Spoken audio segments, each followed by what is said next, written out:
This news confirms that big things are indeed brewing at Tesla. Unsupervised FSD now is being used at Tesla's Giga Berlin factory, not just in the US, but also in Germany. This Tesla right here is traveling by itself without anyone driving it. Tesla is saving costs, yes, but more importantly, this shows confidence that indeed Tesla's unsupervised FSD is going to work. And especially with Tesla's robotaxi launch coming so soon, this is further proof that there shouldn't be any delays, or if there is a delay, it should be a relatively small one, because Tesla is making further progress. And what's so special about this is that Tesla, if they weren't serious about unsupervised FSD, there's no reason for them really to launch this in Germany. They could have just kept it all within the US and just further advance their FSD in the US only. But no, they're so confident that they think that they can actually use this in Germany as well. I think when Tesla did this just with one single factor, you could write it off as a gimmick. But the thing is, we haven't really heard of any bad accidents or anything like that. If there would have been some, Electric would have been writing about these all over the place. I'm not saying that Tesla's whole operation with unsupervised FSD was completely without any issues. I'm sure Tesla encountered some issues here and there, but the thing is, nothing actually really bad happened to a point where it's all over the news. And Tesla is confident enough to actually scale this to another location. So I believe we are going to see something very similar with Austin's robotaxi deployment as well. We will start very small and then we will expand into bigger and bigger and bigger areas. And I'm also wondering, when are we going to start seeing FSD unsupervised in Shanghai? Also, there's a shocking discovery here. China regulator summoned automakers, including BYD, to discuss increasing sales of used cars that were never driven. A phenomenon called secondhand cars with zero mileage had emerged in the Chinese market as a result of the industry's price war. The phenomenon involved cars that had been registered and had license plates marking them as sold, but had never been driven, being sold in the secondhand market. And we are talking about at least 3,000 to 4,000 vendors on Chinese used car platforms that were selling such cars, which I have reported and talked about, by the way, about 2-ish years ago, and it's basically lying. So it's somewhat common, and Farzad does have a good point. So it's a common practice to lie. Yes, it is. Also, Walter Isaacson was just on TV, and I'll dive into this a bit more later, but he does believe that XAI and Tesla will merge one day. I personally certainly would support such a move, because then we got more of Elon and all of the talent that XAI acquired that Tesla simply couldn't, because XAI was basically just a startup, and there are some people that just want to work at a startup, and you can get that talent if you are a big company. But if these people stayed at XAI while it grew, then a lot of these people will stay and will not leave just because it's now a part of a much bigger company. Also, Elon is bringing more attention to these secondhand cars in China, which really are new cars that haven't been sold. And Walter Isaacson also says that he believes that Elon Musk is going to have a maniacal intensity right now on both Tesla and its self-driving robotaxis, as well as SpaceX's Starship. I heard robotaxis, which is something I like to hear here, because FSD is going to be a big part of Tesla's future, and it's coming, it's inevitable, it's just a matter of time. Also, David Sachs, he says the robots are coming. We're seeing impressive prototypes like Tesla's Optimus folding laundry. Within 5 years, he predicts it's possible everyone could own a robot. And then he doubles down.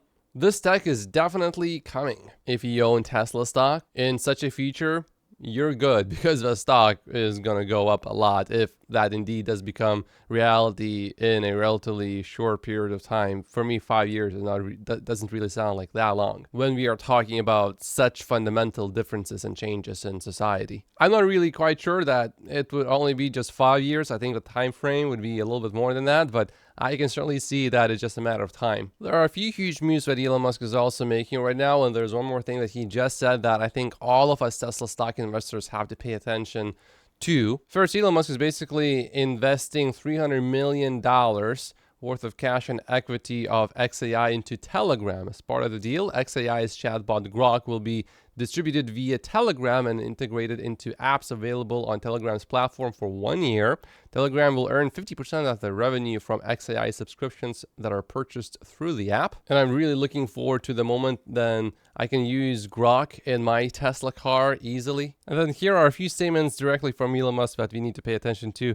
Elon says here, I was disappointed to see the massive spending bill, frankly, which increases the budget deficit and undermines the work the DOGE team is doing. I think a bill could be big, or it could be beautiful. I don't know if it can be both. But most importantly, Elon did this interview, which is a different one, in which he said that he probably spent too much time on politics and that he has reduced that significantly in recent weeks. And I would say this is very important for us Tesla stock investors, because everything that Elon Musk is saying, it's aligning with his commitment of him saying on the Tesla earnings call that he will be reducing the amount of time spent in politics and he will be focusing more on Tesla, and everything is aligning. And every time I hear that, this is good, and it keeps getting better. Specifically, Elon said, I think I probably did spend a bit too much time on politics. It's less than people would think because the media is going to overrepresent any political stuff, because political bones of contention get a lot of traction in the media. Yes, but also I think Elon was spending actually quite a bit of time there, and he's downplaying this a little bit. Well, Elon did spend a bit of time in politics now, so he's being a bit of a politician here, you could say.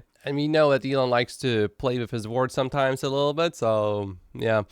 He continues, it's not like I left the companies.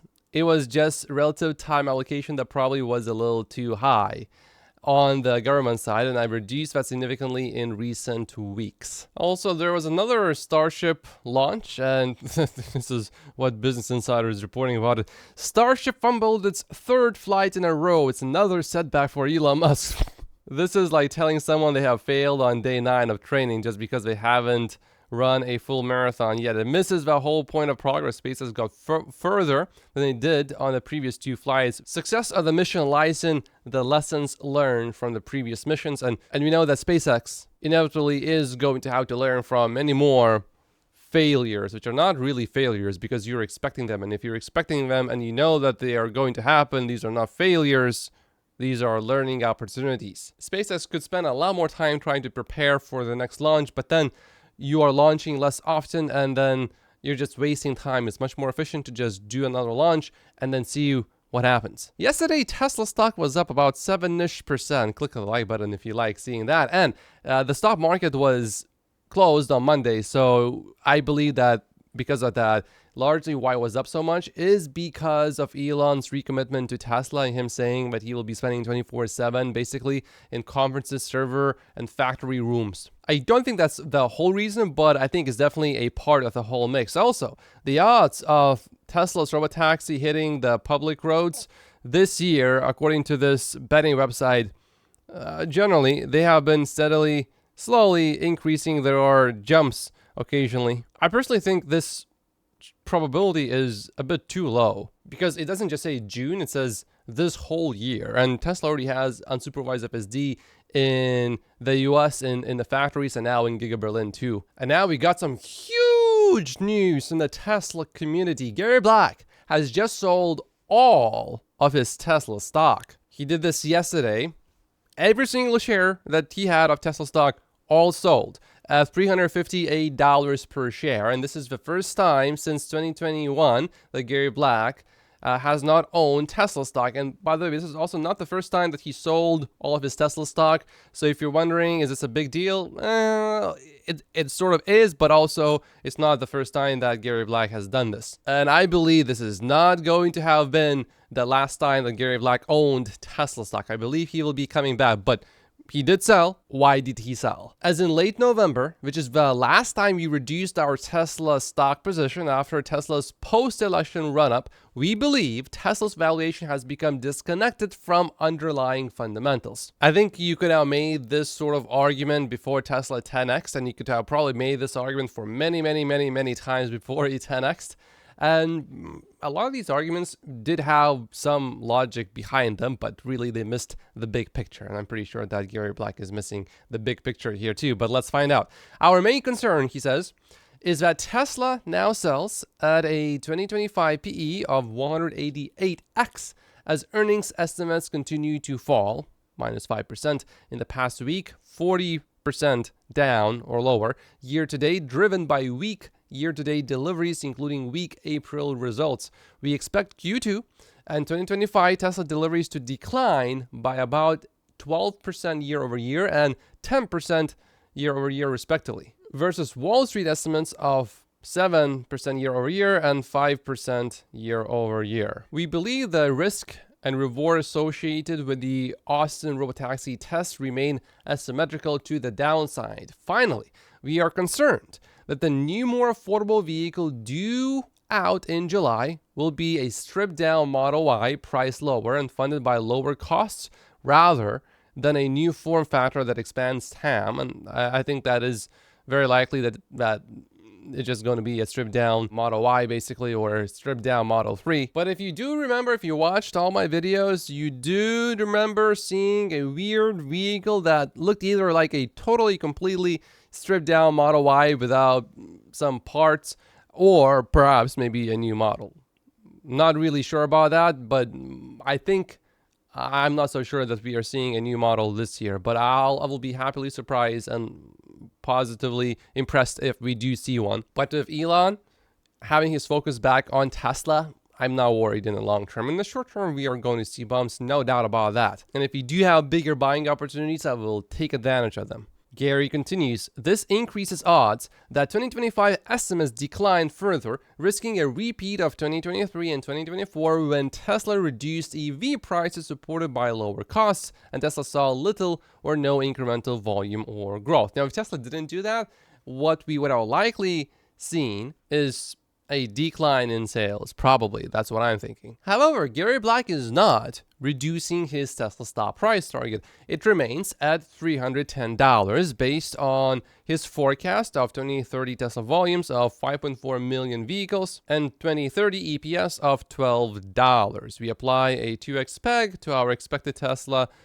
2030, 2040 EPS growth of 25%, which equates to a 2030 valuation of $600. So Gary Black believes the Tesla stock is going to $600, but in 2030. And he's using 14.2% to discount everything back to the present. And to calculate that, he's using 4% risk-free, 6% equity risk premium, and 1.7% beta for Tesla. So from all of this, what I'm hearing is if Tesla stock drops below 310, probably maybe let's say down to $250, we will see Gary Black buying Tesla stock again unless he lowers his price target. Now, one thing that I can respect Gary for is that he didn't just increase his price target because Tesla stock went up. He's just keeping his price target where it is, and he's taking action based on where his price target is. So I can respect him for that, which is not something that many analysts do. We also know that Gary Black has been quite skeptical about Tesla's FSD overall, so I don't think he puts a lot of value on Tesla's FSD,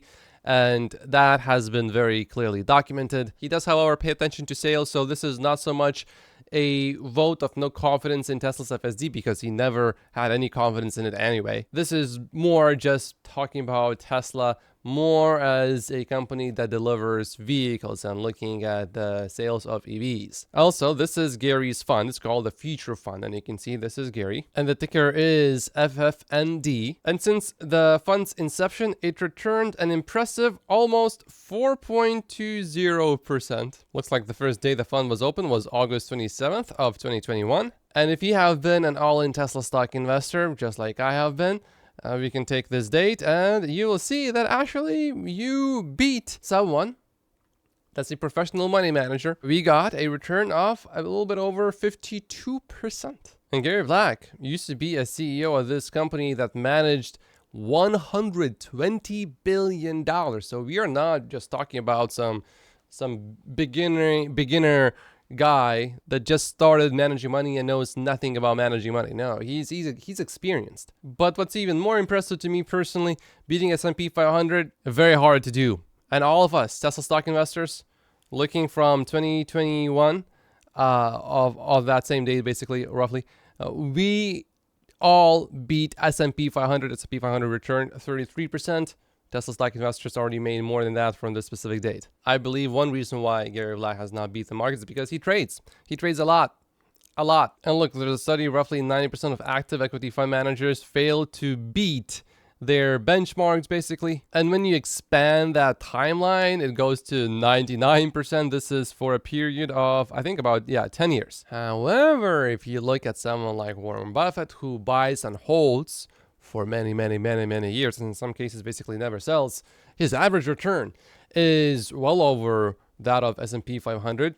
He's basically at 20% per year. So if there's something you know about the company that other people don't quite know, and you believe that in the long term it is going to do well, you will probably do much better by just holding that stock for a very long period of time, which is what I'm doing. But the problem with this, I think it's so incredibly hard to find such stocks that I'm not trying to do it again. I know for me, Tesla is a winner, so I'm sticking with Tesla. I'm keeping that until it blows up. I believe it's going to $1,000 per share, and then after that, well above it. We got basically the smartest person in the world at business, and also the richest, running that company. So you got the best talent in the world that you can possibly have, who has a track record of doing the impossible over and over and over again. And he's saying that a few impossible things are also going to come to fruition at Tesla in the future, one of them being robotaxis, and then another one being the Tesla bot. And we know that his attention is also back at Tesla. So personally, I am very comfortable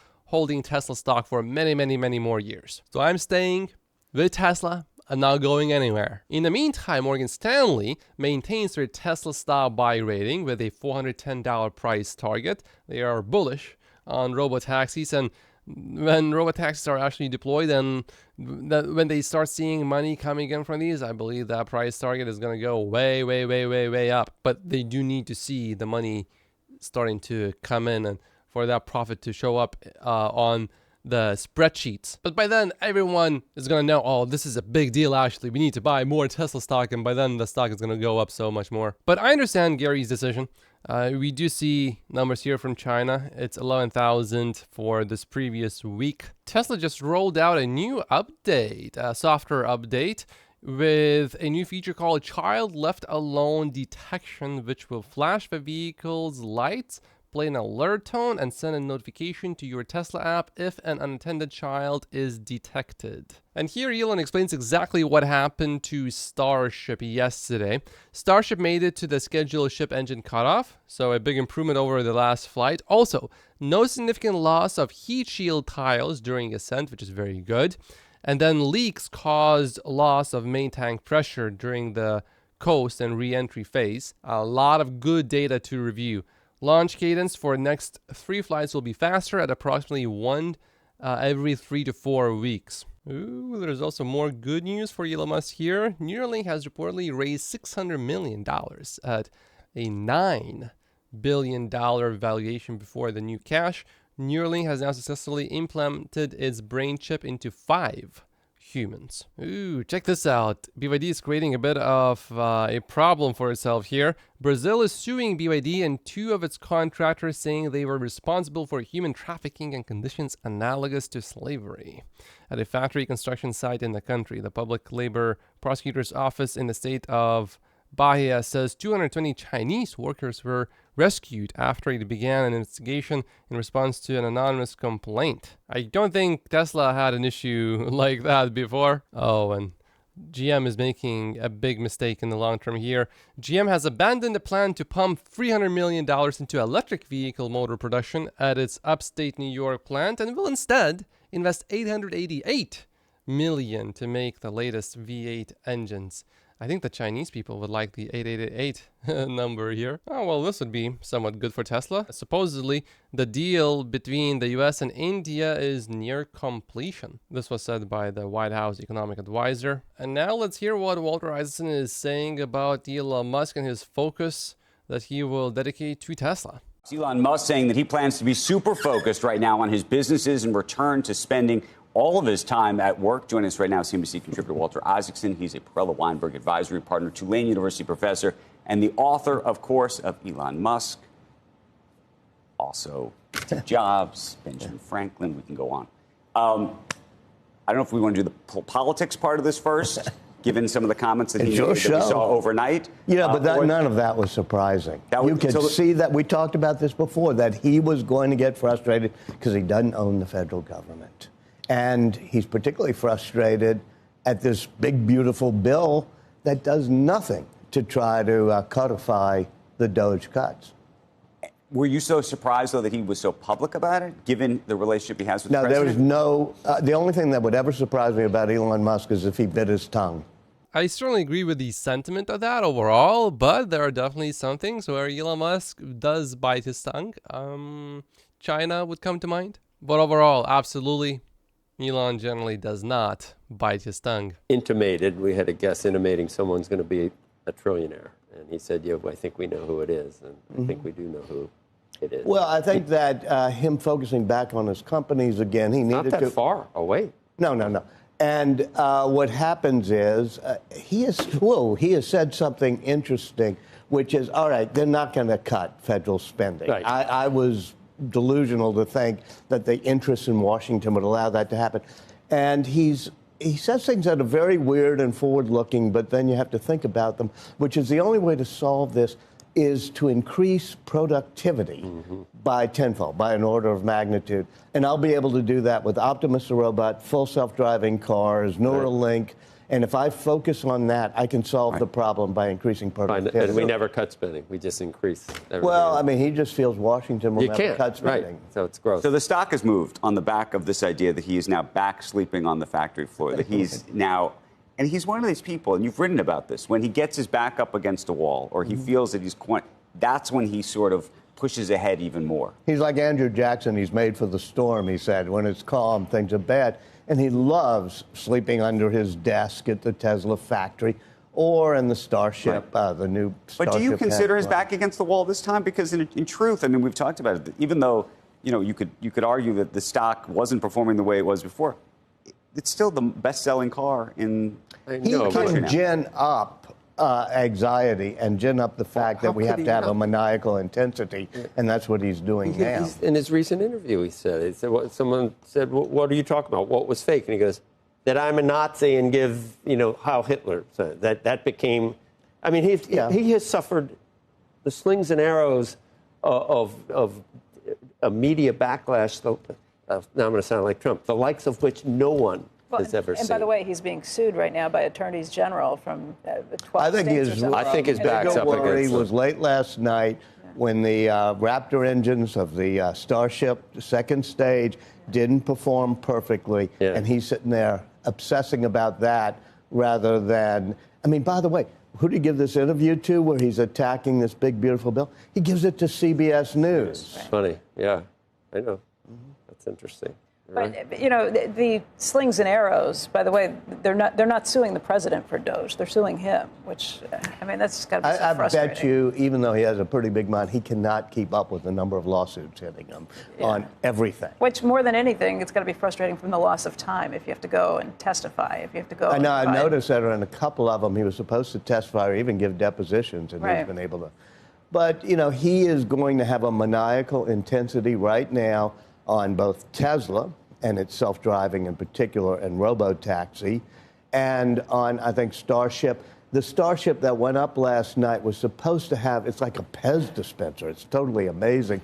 And just take these huge Starlink satellites, the big ones, and soon you'll be able to use Starlink. You won't need your local cell phone carrier.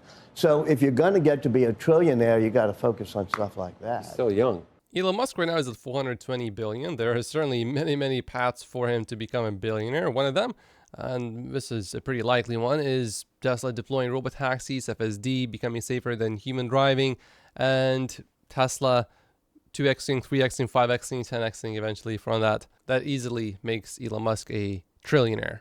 The next, though, 2 months, I imagine we're going to be hearing a lot about robotaxis. As it relates to Tesla. And the maniacal focus that he's going to have, but also the maniacal focus that the media and the public is going to have on whether these cars that are going to be roaming around Austin work. Exactly. And the problem is there are going to be accidents and problems, as there are with Waymo or robotaxi. Right. And they may be safer than a human driver.